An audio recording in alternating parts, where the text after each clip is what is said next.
doping doesn't just compromise the integrity of sport, it also insults our intelligence.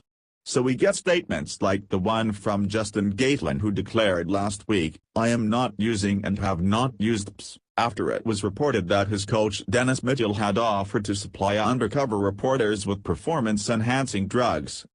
Now Mitchell's comments do not in themselves prove Gatlin has been doping lately. But Irish Olympian Thomas Barr spoke for a lot of people when tweeting at the World 100 meters champion, "Correct me if I'm wrong, but have you not served 2 bans for PSS? Granted, the first one was for medication since childhood. That still narrows it down to 1. Justin Gatlin has used PSS in the past. That's not open for discussion, it's a statement of fact. Yet here he is pretending to be an athlete with a clean record. He's lying about something which anyone with the slightest interest in the sport knows about. And if he's going to do that, it does raise a doubt over how much faith we should place in his current assertions of innocence. Even if he did sack Mitchell after the coach had been entrapped by the Daily Telegraph. Sorry if that sounds harsh. But all Gatlin had to say was that though he had taken PSS in the past, he learned his lesson and turned over a new leaf. There was no need to try and rewrite his personal history. Justin Gatlin must think people are fools. I don't think Chris Froome has a high opinion of the general public's intelligence either. The South African sports scientist Ross Tucker, whose blog The Science of Sport is essential reading for anyone concerned about doping in sport, has pointed out that the Team Sky Stars' excuse for failing a dope test at the Vuelta boils down to, "I had a really bad asthma episode, my symptoms got worse and I was in danger of losing the race. But I didn't use my pump during this stage for the sake of appearances. Only before the TV interview, which was just before the doping test, for the sake of appearances." Froome's explanation really is that daft.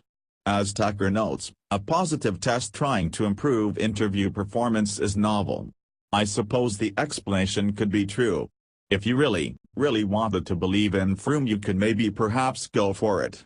Just like you could believe that a sprinter with a record of doping started to run the best times of his career at an age when almost all sprinters are slowing down and did it clean. It's possible, right? But these explanations don't seem like the most probable ones. Neither does the one about British cycling being entirely clean and all this shuffling with lost medical records and mysterious substances being transported across continents having a perfectly innocent explanation.